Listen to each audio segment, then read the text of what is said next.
নমস্কার, আমি রিম্পা। আমরা হচ্ছে টিম ডানকুনি হেল্পিং হ্যান্ডস, অর্থাৎ আপনাদের সবার প্রিয় DHH। আজ গিয়েছিলাম উত্তরপাড়া।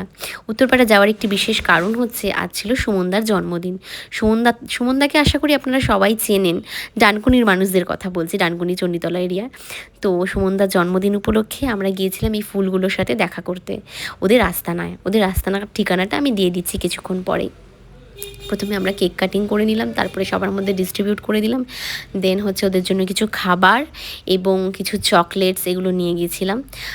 কিছুক্ষণ পর ওদের সাথে বেশ সময় কাটলাম, ভালোই লাগলো সময় কাটিয়ে। বাচ্চা আর ফুল যে ভালোবাসে না, সে তো আর কিছুই ভালোবাসতে পারে না। এবং এত মনটা আমার ভালো হয়ে গেল, বলার মতো না। তারপরে হচ্ছে আমরা কিছু ছবি টবি তুলে নিলাম।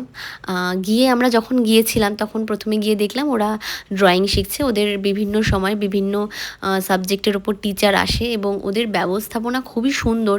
কিন্তু আমি একটা বিশেষ আবেদন জানাতে চাই, আপনারা যদি সবাই মিলে ওদের একটু সাহায্য করেন খুব ভালো হয়, কারণ ওদের প্রত্যেকেরই মা বাবা বা পরিবার বলতে সেরকম কেউ নেই।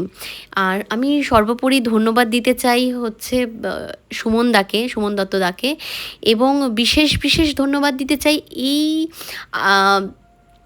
আস্তানাটা বা যিনি পরিচালনা করেন সেই ম্যাডামকে। এত ভালো এবং এত মাতৃস্নেহে ওদেরকে দেখাশোনা করে, যেটা মানে একদম অতুলনীয় ব্যাপার, যেটা সচরাচর খুব একটা দেখা যায় না। যদিও বাচ্চাদের সাথে বাচ্চাদের মতোই মিশতে হয়, কিন্তু খুব একটা দেখা যায় না যে এত মাতৃস্নেহে এত বিষয়টাকে ইনফ্লুয়েন্স করছে।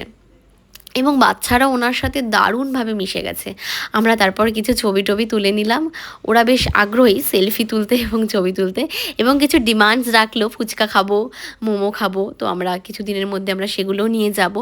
আর বাকি ওদের যা যা প্রয়োজন আমরা সেগুলো প্রোভাইড করার চেষ্টা করবো। এবং আপনাদের সবার কাছে আবেদন, যদি আপনারা ওদের পাশে আসেন খুব ভালো হয়, কারণ সবাই মিলে করলেই তো একটা সুন্দর পৃথিবী তৈরি হবে। তারপরে আমরা ছবি তুলে নিলাম সবাই মিলে, গ্রুপে যারা ছিলাম। এবং ইনি হচ্ছেন সেই ম্যাডাম যার কথা বলছিলাম। ইনি যথেষ্ট মাতৃস্নেহে বাচ্চাগুলোকে রাখেন। আর এই হচ্ছে রিমা। আর এই বাচ্চাটি ভীষণ লাজুকে, ভীষণ মিষ্টি। সবকটা বাচ্চাই মিষ্টি, এই বাচ্চাটা একটু বেশি মিষ্টি ছিল। তারপর ওদের বললাম একটু বাই করে দাও, তো করে দিল। Then tata.